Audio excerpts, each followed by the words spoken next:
Good afternoon. It's 1 o'clock. We'll open the November session of Oklahoma City Riverfront Redevelopment Authority.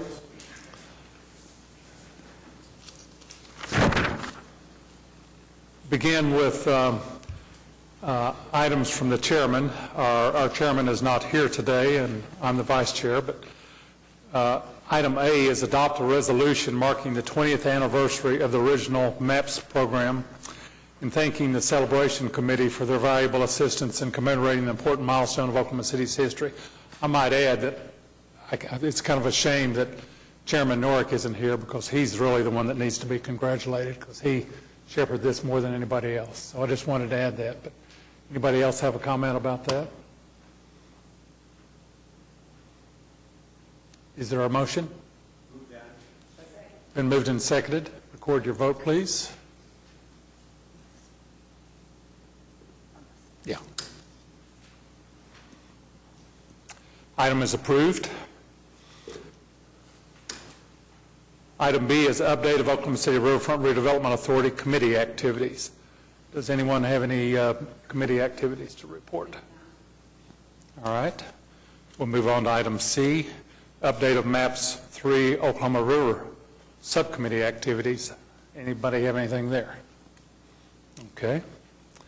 Move on to section 3, which is the minutes of the meeting of September 24th. Any corrections, comments about that? Been moved and seconded. Record your vote, please. Is that it? Item is approved.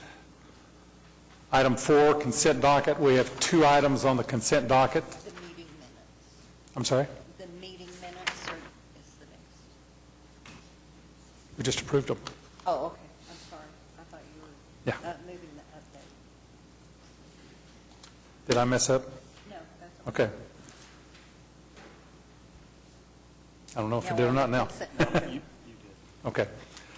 The consent docket, again, there are 2 items, the sand mining and oil and gas reserves report and Riverfront Corridor events update.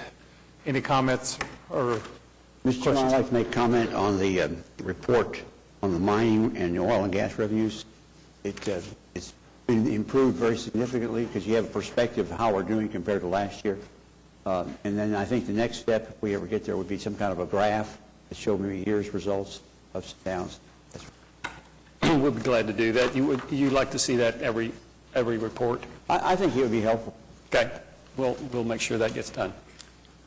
That is a nice uptrend on both of those items. Nice to be able to see and understand that. That's kind of a turnaround because it's been trending down. Uh-huh.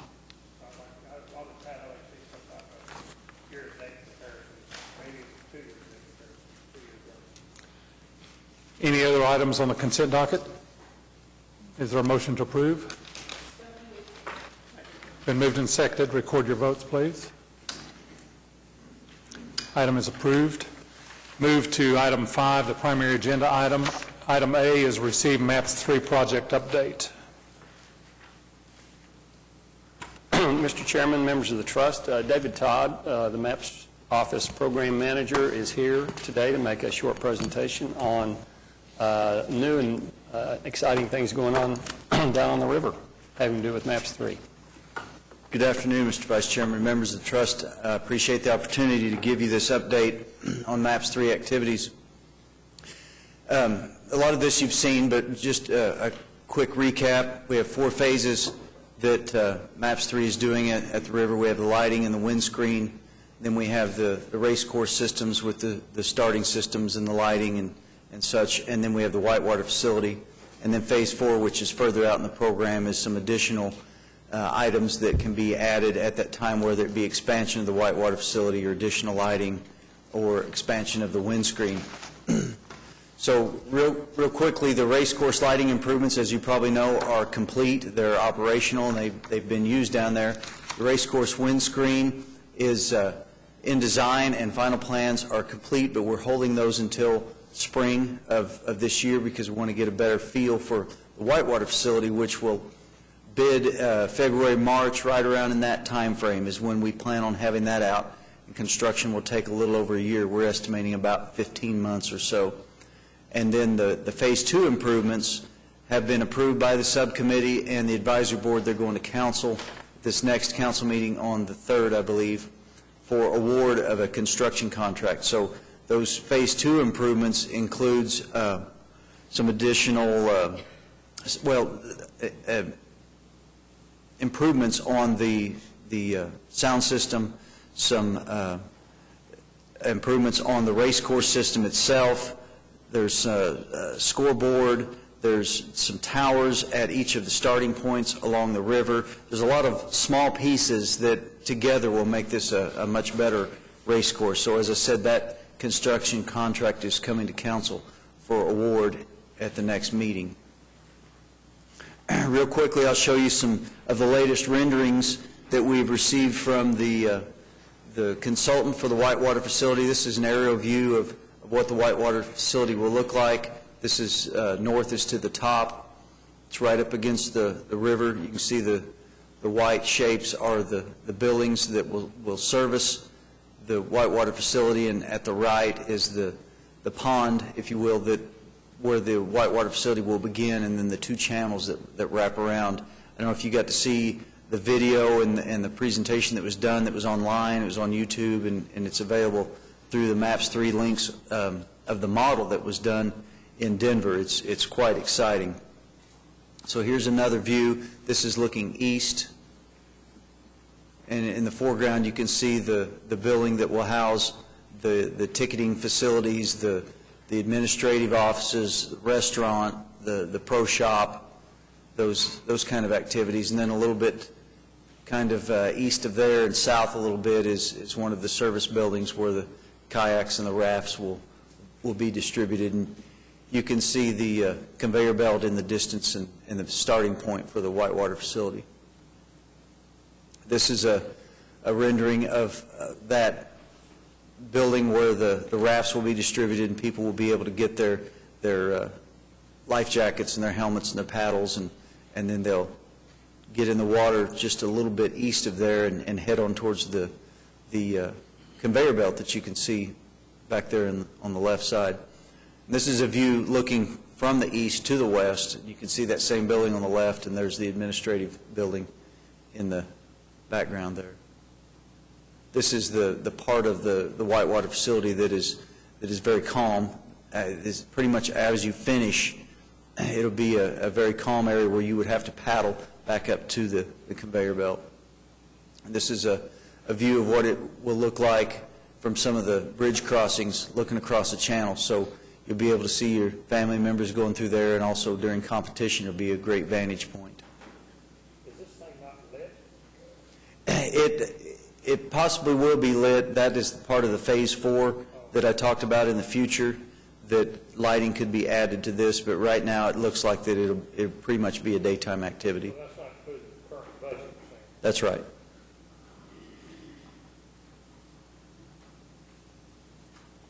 This is the lighting project that's been completed. See the light mast on the left, and then a view down the river of the poles that have been put in. Another shot. This is from the bridge, looking down the race course. I want to also add here that we're working on the trails. This Phase 1 of the trails is a piece that goes down the river, and it starts at the Meridian Landing area and heads west and goes all the way up and ties into Lake Overholser Trail at 10th Street. And as I said, it pretty much follows the river all around Crystal Lake and then on up. So we just had a groundbreaking on the first phase. The trail is broken into two phases, and that first phase is under construction right now, and that's roughly from, I'm going to say, Council up to the Lake Overholser Trail. And then we plan on bidding the second phase of that here in the near future, as soon as we resolve some right-of-way issues. And then, as always, we follow the timeline. I know this is hard to see, but I just want to remind you that this is what drives the timing of our projects. That's all I have. I'd be glad to answer any questions that you might have. Any questions, comments? David, on the conveyor belt for the whitewater, is there a limit on how many people can go? I mean, Do they have to be staged?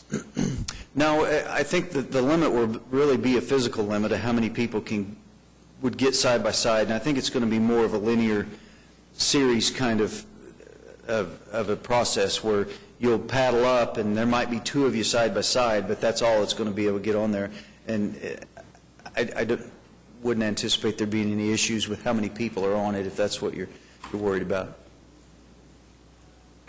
David, I can't tell by this timeline because I can't read it, but are we trying to get the kayak course, whitewater course, ready for an event that we've already committed to? Steve's not here, but I mean, is there something in the future that we've already committed to? Really what we want to do is get it open in the spring.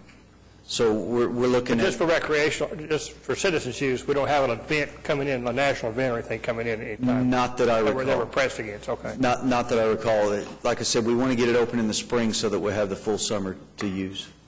And we're talking about spring of 15. That's correct. David, with regard to the windscreen, is that project at risk, would you suggest? I wouldn't say it's at risk. I think it's just the subcommittee wanted to be cautious and make sure that the premier project on the river, being the Whitewater, is just to make sure we can get it done like we want to get it done. Okay. And are you concerned about, given the fact that the drawings are all done and we're ready to go, are you worried about budget when we finally go out to bid? I mean, There are some concerns about budget, but some of that is because we still have some unknowns as far as the land. We're still working with acquiring that land in there. It's just something we're working through. okay, thank you. One more thing. Please tell me that you're plumbing for lighting in the future. Yes. Okay. Yes. In other words, it'll be There'll be stubbed. conduits put in. Conduits will be stubbed, okay. In regards to lighting, see, you've been on the race course already. Was it your favorable comments? Racers? Spectators? Oh, absolutely. The lights that are up now were received with great applause and great compliments. It made that area become really a sporting venue, in my opinion. It went from just the river and doing some things, and it really brought it out. Will we see that car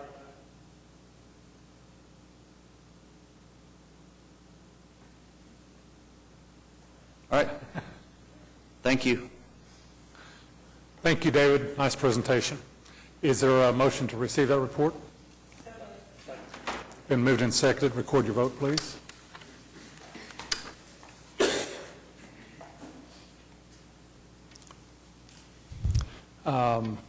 Item B is to receive the Oklahoma River Maintenance Projects update. Mr. Chairman, members of the trust, Paul Bronson, Assistant Public Works Director, is here to make a report to you. Good afternoon, Mr. Vice Chairman, committee members. Item 5B in your packet is your monthly Oklahoma River Maintenance Projects update. You'll see there are 5 items. The first of which is an update on our hydraulic cylinder replacement project. We are scheduled to receive the first of our new cylinders later this week, with additional deliveries scheduled for the week of December 11th and January 13th. And as soon as we receive all of those cylinders, we will begin the process of taking off the old cylinders that have not yet received any preventative maintenance and changing those out with the new cylinders, which will greatly reduce the risk of any hydraulic failures such as those that we've experienced in the past. So that's a good thing. Item number 2 is a Canal Zone G extension. As you see, all of the work is done. The last paragraph there indicates that the Public Works Director and the Municipal Counselor's Office have been working very diligently with the UP Railroad as far as access under the railroad there on the extension. I just received a text about 2 minutes ago from Eric stating that he spoke to the folks in Omaha who are the principals with the UP, and they said our permit has been approved for this weekend, so it will not impact the parade festivities, and we should have a signed permit, at least for the pedestrian activities, ingress and egress under the bridge sometime next week. There's no word yet On the boat access that is still being worked out, the permit that was sent to Omaha included both pedestrian and boat access. There's still apparently some concern on the part of the railroad with the river cruiser access, but as far as the pedestrian activities for this weekend's event, that has been okayed by the UP. And that's the best information I have for you at this moment on that. Okay. Item number 3 is the Meridian Landing project. That is nearing completion, and we expect substantial completion and a final inspection January at the latest. We're very close. They were actually scheduled to make their final concrete pours this week, but with the weather, they've had to push those back, so we fully anticipate substantial completion on that project, possibly late next month, but at the very latest in January. Project number 4 is just an update on our ongoing sediment removal.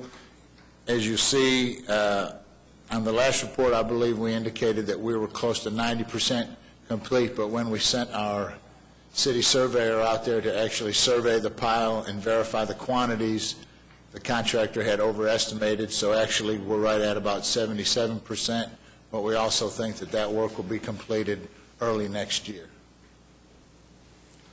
And the final item, number 5, is just notice that we have actually gone ahead and got approval on a renewable hydraulic maintenance contract. In the past, we have done these repairs to the hydraulic cylinders on what's called an open market basis.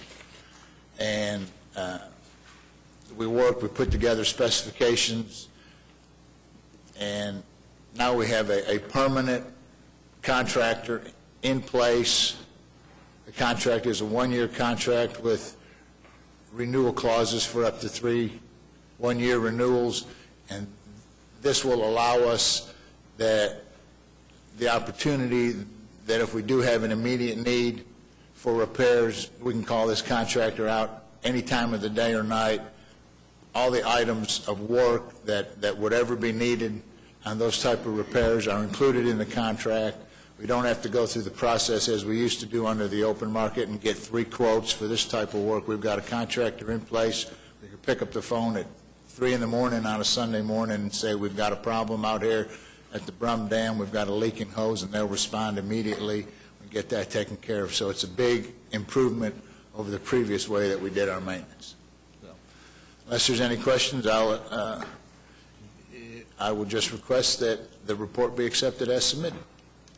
Thank you very much. Any comments, questions? Been moved and seconded. File your vote, please. Thanks for the report. Item is approved. Item C, receive quarterly Oklahoma River Cruises update.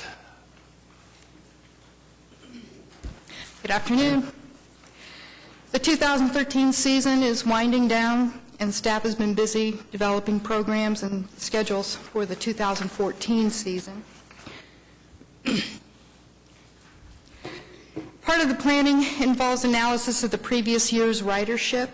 Service cancellations due to weather and dam issues make it challenging, but it's not impossible. The average number of cancellations over the past 3 years is 426. It was just 397 this past year. Fortunately, they didn't all happen at the same time period, so we're able to assess when riding is popular and when it is not, and adjust our schedules to optimize or grow the greatest riders per trip. Ridership on the ferry service overall so far this year is up 20% over 2012. Specialty cruise ridership is up 15%. With the marketing focus on ferry service, charter ridership declined by 12%. However, overall ridership is up 8%. So we had a pretty good year despite the various weather and other types of cancellations. Staff looks at specialty cruises to assess their ability to attract riders. New themes are in development. This will freshen up that particular facet of our operation. Popular themes are repeated. and new themes are in the planning. Marketing focus will place larger emphasis on charters, or basically non-transit type service, to increase our revenue, since our bulk of our revenue comes from charters and the specialty cruises. Just as a point of interest to myself, about once a month I go down and ride the boats. I look at the guest books where people sign, so I asked the HMS staff to make me a list of where all these people came from. And so I put together a map. This is just 2013. Nearly every state, can't get Pennsylvania. I looked prior years, we still don't have Pennsylvania, so if you know anybody, call them up. Nearly every state and many countries are represented. It's not unlike other years. Many of the riders stay at the hotels at Southwest 15th and Meridian and use the river cruiser to travel to Bricktown and ultimately downtown using the Downtown Discovery bus link. Staff has collected some interesting stories from our international riders, many of whom don't know anyone in Oklahoma City, no family or friends. They simply found us through a web search of what are the things to do in Oklahoma City. So we're very happy to have that, people being attracted to us internationally. One of the new specialty cruises this year was the Bluegrass Cruise. Passengers enjoyed a bluegrass concert prior to the river cruise at Meridian Landing. Attendance was at capacity, and staff plans to repeat this offering next year. With the Meridian Landing improvements, it should be even prettier down there. By popular demand, Haunt the River was brought back. This is the third year we've done Haunt the River. We sold out 7 cruises on Friday and Saturday evenings in October with a waiting list on hand to fill in last-minute cancellations, so we were full every single one of those cruises. Staff is considering extending this specialty cruise into the first weekend in November, as we had many people who still had some interest in taking a Haunt the River cruise as late as the first weekend in November. We get a lot of repeat customers as well as new customers on this particular cruise. Finally, hopefully you all received the mailer promoting holiday charters. Dates are booking in November and December, and as we shifted some of our focus to private charters beginning in October, for November and December we are at twice the number of bookings as we had last year in November and December, so we're very encouraged by that. And once again, our marketing staff will be increasing the promotion of these private events for 2014.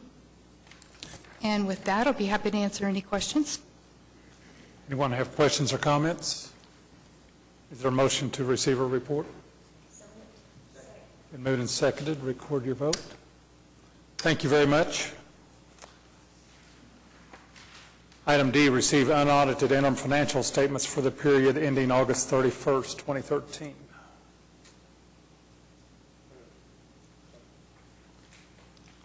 Been moved and seconded. Any comments? Record your vote. Item is approved. Item E is to receive Oklahoma City Community Foundation Charitable Organization Endowment Fund report for the fiscal year ending June 30th, 2013. Any comments? Anyone? Mr. Chairman, I have a question. Yes, sir. I apologize for my ignorance, but on the page that has the bar graph, the lower right-hand side, there is a column, it's the fourth column from the left-hand side of the page, titled Grants. And it shows our 10-year distributions to $132,000. Is that actual money coming out of the River Authority Trust?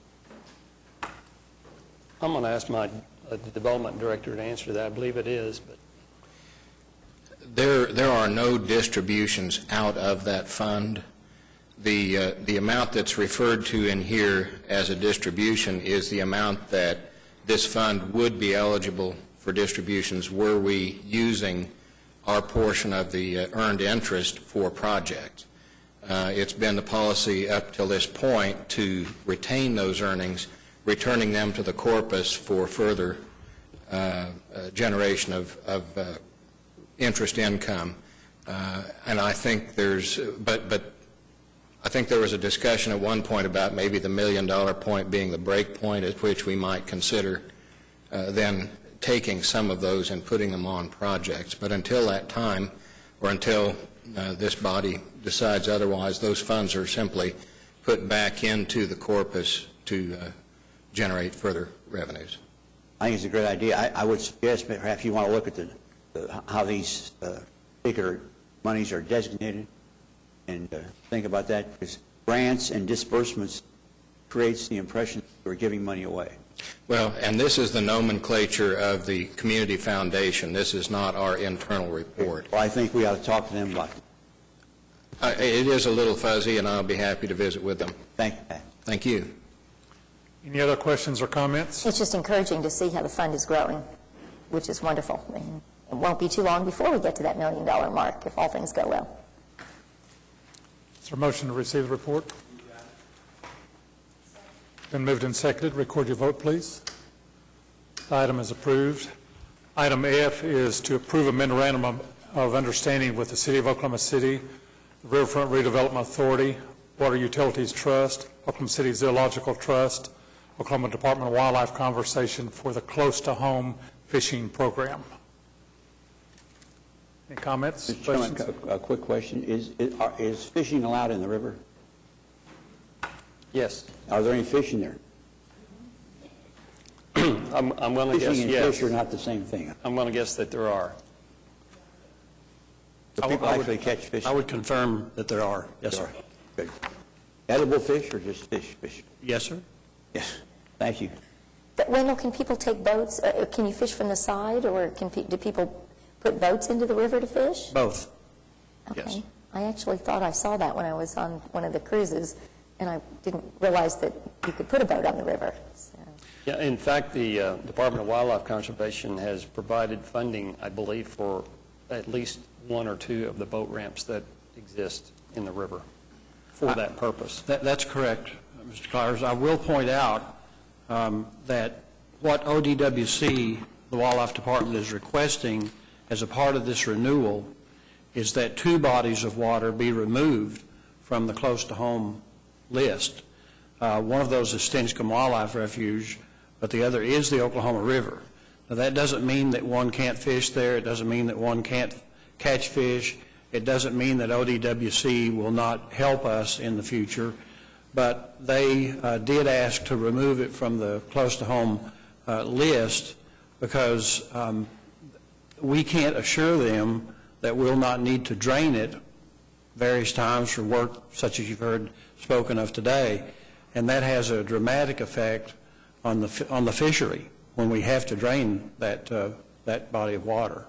Same at Stinchcomb, but that's another matter. But this, I did want you to recognize that they're asking to remove the river from that list. Crystal Lake will continue to be on it. Any other questions, comments?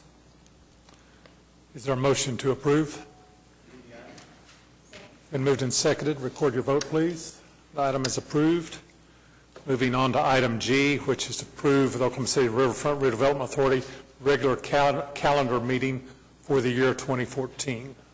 Any comments on those dates in your packet? If not, is there a motion for approval?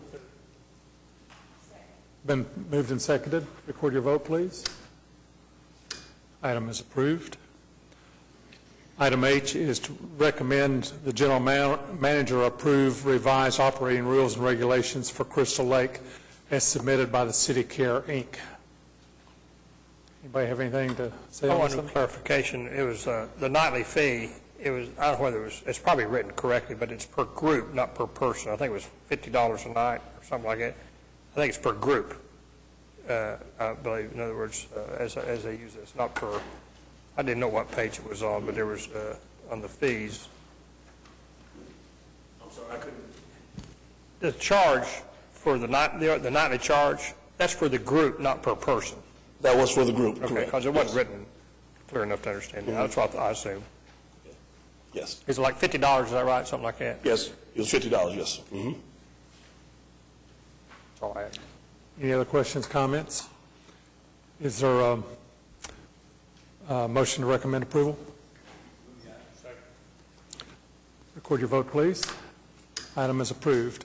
Item 6, which is claims, approval of the claims docket. Been moved and seconded. Record your vote, please. Item is approved.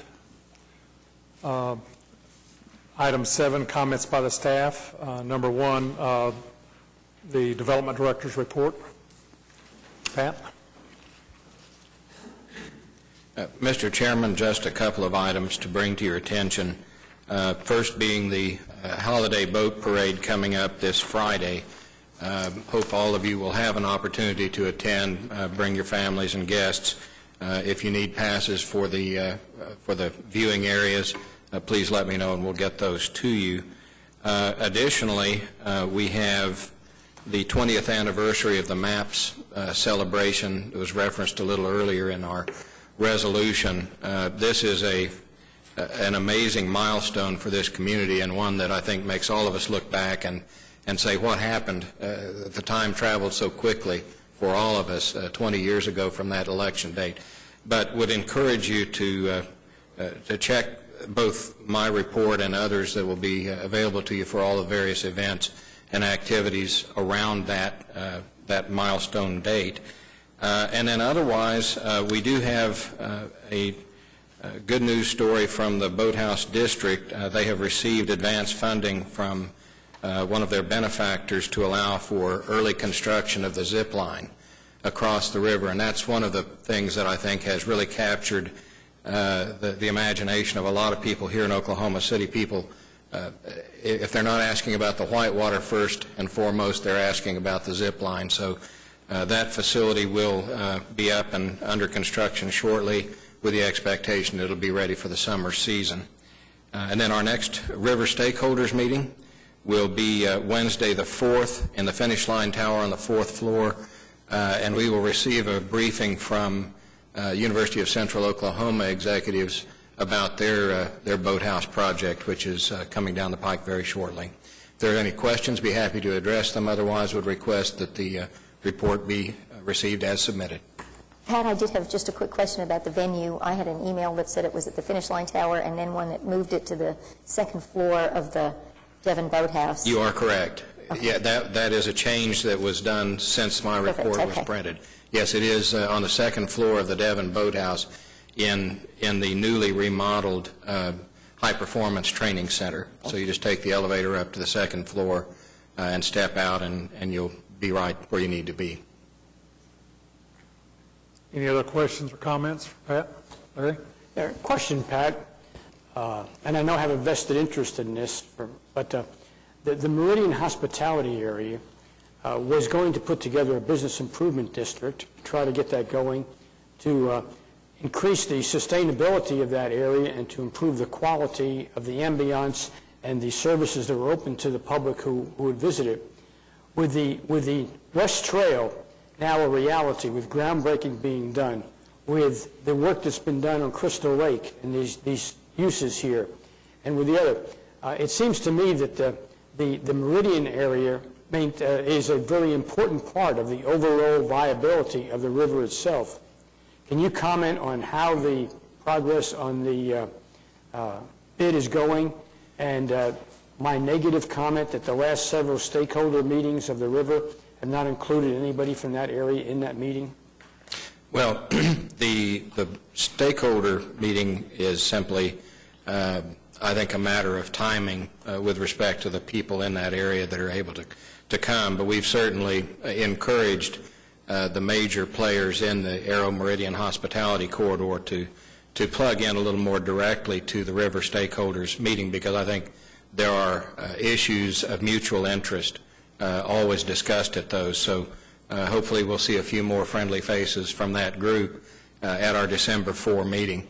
Having said that, I would characterize the bid progress as being slow but steady. I know they are in the process still of gathering signatures.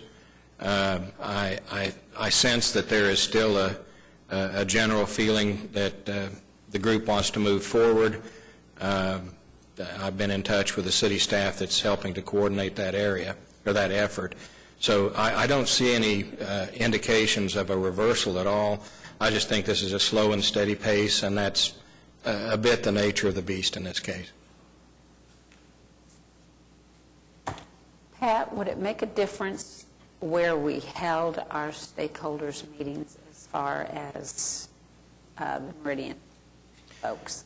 We have actually held several of our stakeholder meetings Right. in the Meridian corridor, and typically we do see a few more that do appear from that area. Same is true if we hold one in the Stockyards area and so forth. We try to move it back and forth. The topic and focus of this particular upcoming meeting in December being the UCO boathouse, we felt it would probably be appropriate to have it at a venue with a bird's eye view of that development site. But certainly we do make an effort to spread the meetings around. And the Aero Meridian hospitality folks have always been very generous with providing facilities, even refreshments for our group when we have met. We've met at the Holiday Inn out there, we've met at the Courtyard, and we've met at the Embassy Suites over the years, and all of their management has been very, very cooperative and very supportive of the river development. In light of what Kathy just said, would it be appropriate maybe over the next couple of months for you and the city planning staff who are involved in the bid to make a determination whether a meeting in the Meridian area would be appropriate, and one that's just directed towards the importance of that area as far as the overall river is concerned? Maybe to generate a little enthusiasm to keep this thing moving slow and steady, as you're saying. And I think that would be a great idea. I will pursue that. Kim Cooperhart is the lead staffer from the city's planning department. I will certainly reach out to her and see if we can get something set up.